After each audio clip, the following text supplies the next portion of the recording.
wabarakatuh. Perkenalkan, nama saya Angga Mata Ramadhani dengan Fakultas Adab dan Humaniora, Prodi Sejarah Peradaban Islam dengan mata kuliah Pendekatan Sejarah Politik.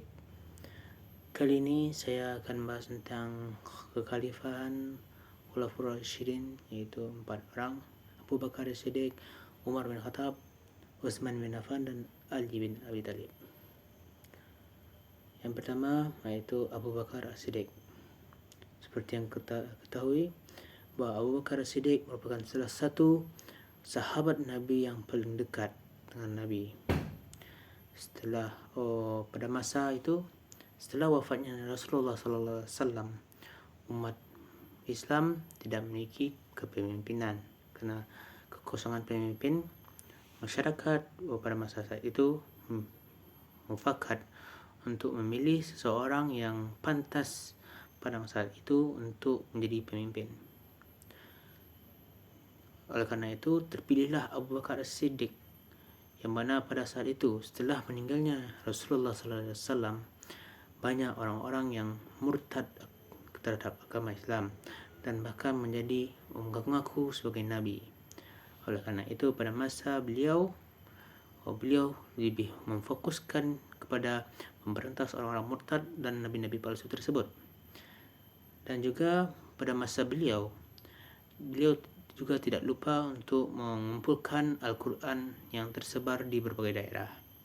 Karena seperti yang kita ketahui, Al-Quran turun di berbagai daerah, sehingga pada masa Abu Bakar As-Siddiq, beliau mengumpulkan ayat-ayat Al-Quran itu supaya tidak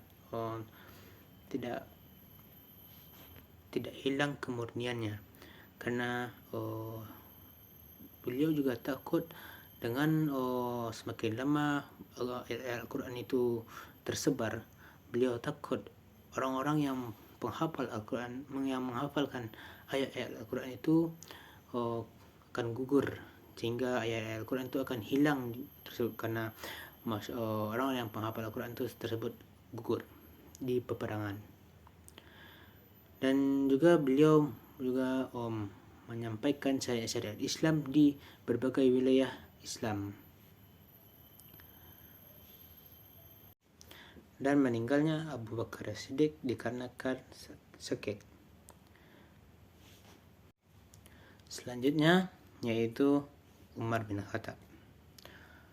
Proses pengangkatan Umar bin Khattab berbeda dengan Abu Bakar As-Siddiq, yang mana pada saat itu proses pengangkatan Umar bin Khattab dilalui sebuah pesan yang ditinggalkan oleh Abu Bakar As-Siddiq setelah meninggalnya beliau, di mana dalam pesan tersebut beliau menunjuk Umar bin Khattab sebagai pemimpin selanjutnya, karena beliau merasa Umar bin Khattab cocok untuk menjadi pemimpin selanjutnya, yang mana dengan wataknya yang keras, adil, tegas, dan tanpa memandang bulu atau tanpa rasa takut untuk membedakan yang mana yang salah dan yang mana yang benar, karena Umar bin Khattab memiliki gelar yaitu pembeda. Pada masa beliau, yaitu Umar bin Khattab, banyak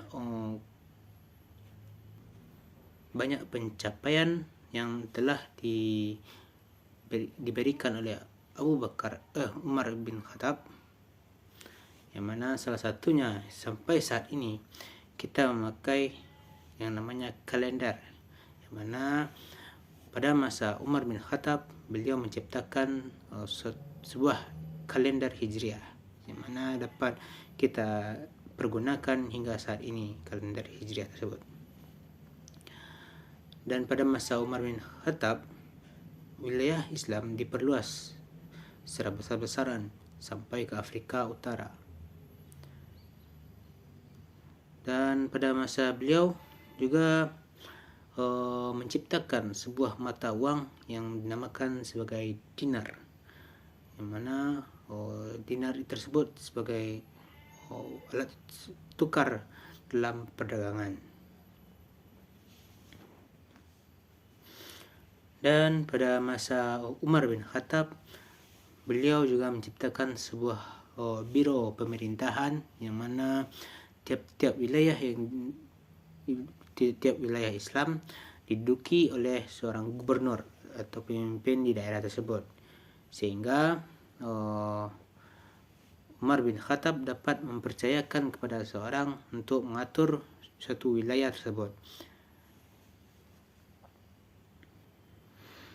Selanjutnya yaitu Utsman bin Affan.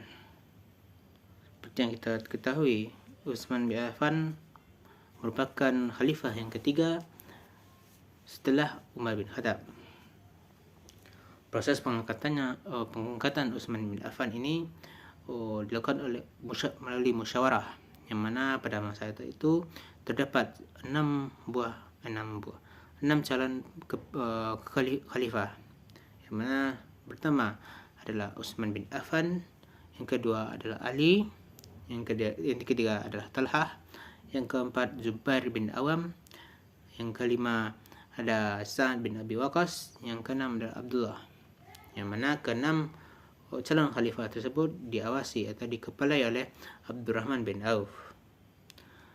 Oleh kerana itu, masyarakat berunding siapa yang akan dipilih mereka sebagai khalifah selanjutnya.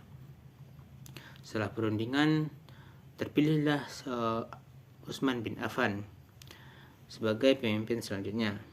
Karena dari pertimbangan Utsman bin Affan ini dipilih dikarenakan akan kecerdasan dan kemampuan dalam memimpin dan kekayaan beliau, dan Utsman bin Affan dikenal akan kedermawanannya, yang mana banyak harta beliau diberikan untuk kepentingan umat Islam. Oleh kerana itu banyak orang memilih Utsman bin Affan sebagai khalifah selanjutnya. Gaya kepemimpinan Utsman bin Affan ini dikenal akan rendah hati, kedermawanannya, pendekatan beliau terhadap masyarakat, dan yang mana pada masa beliau Utsman bin Affan menjunjung tinggi akan kemusyawaratan, yang mana dalam pengambilan setiap keputusan dilakukan dalam musyawarah, sehingga banyak orang yang puas terhadap kepimpinan beliau. Namun di satu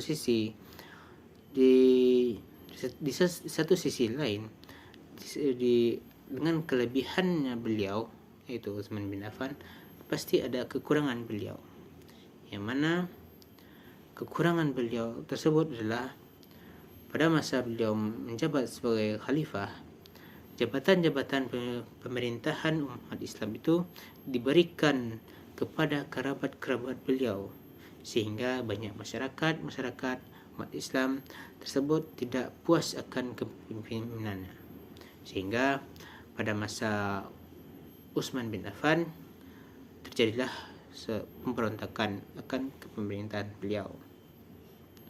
Namun di satu sisi, Utsman bin Affan juga memiliki pencapaian yang mana pada masa pemerintahan Utsman bin Affan dapat memiliki pencapaian yang mana seperti penyusunan Al-Quran, yang mana pada masa Utsman bin Affan Al-Quran itu tersebut telah dibukukan, sehingga dapat kita lihat pada masa saat ini awal dari Al-Quran itu Al-Fatihah dan diakhiri dengan surat An-Nas.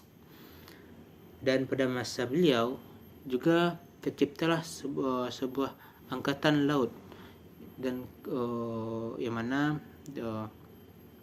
yang mana dengan terciptanya sebuah angkatan laut tersebut membuat beliau dapat memperluas lebih jauh lagi ke wilayah kekuasaan umat Islam. Dan pada masa beliau Utsman bin Affan juga pada masa beliau mendukung para ilmuwan, guru-guru dan para ulama sehingga ilmu pengetahuan pada masa beliau meningkat pesat atau pengetahuannya semakin pesat dari berbagai bidang seperti tafsir, fikih, hadis dan lain-lainnya.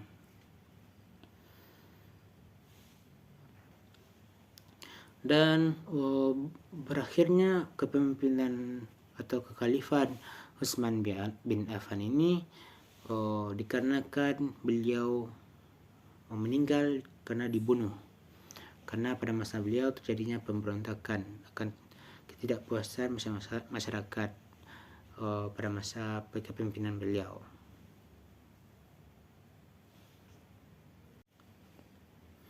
Selanjutnya yaitu Khalifah Ali bin Abi Talib. Seperti yang kita ketahui, Khalifah Ali bin Abi Talib merupakan khalifah yang keempat setelah Khalifah Utsman bin Affan. Pengangkatan Khalifah Ali bin Abi Talib ini berbeda dengan Khalifah Utsman bin Affan, karena pengangkatan Khalifah Ali bin Abi Talib ini adalah kena desakan masyarakat di sana untuk mengangkat Ali sebagai pemimpin selanjutnya, karena pada masa itu terjadi suatu perpecahan atau konflik yang merusak kekuasaan umat Islam. Seperti yang kita ketahui, dengan diangkatnya Ali bin Abi Talib sebagai khalifah, beliau melakukan perombakan dalam sistem pemerintahan umat Islam, yang mana beliau mencopot jabatan-jabatan pemerintahan yang orang-orang tersebut melakukan tindakan korupsi atau melakukan tindakan yang haram. Dan juga pada masa beliau mengambil tindakan tegas, tidak memandang bulu, seperti tidak memandang kaya atau miskin, kuat atau lemah. Beliau mengambil tindakan dengan tegas dan keras untuk keadilan.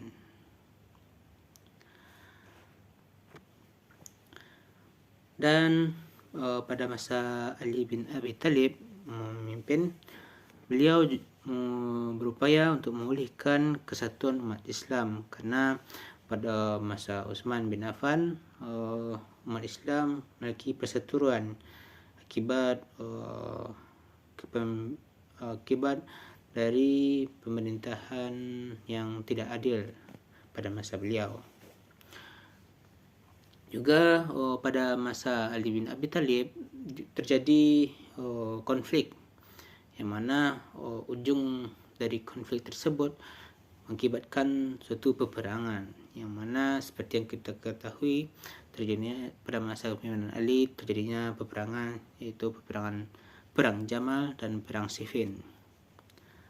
Itu merupakan perang antara umat Islam. Jadi pada masa Ali bin Abi Talib ini banyak sekali konflik-konflik yang terjadi, yang mana Ali bin Abi Talib harus membereskan atau menyelesaikan konflik-konflik yang terjadi pada masa beliau. Dan juga Ali bin Abi Talib juga mengembangkan satu ilmu pengetahuan, yang mana ilmu pengetahuan tersebut dinamakan ilmu Nahwu atau tata bahasa Arab, yang mana sehingga dengan ilmu Nahwu ini memudahkan orang-orang dalam membaca Al-Quran dan hadis, atau memudahkan orang-orang dalam memahami Al-Quran dan hadis.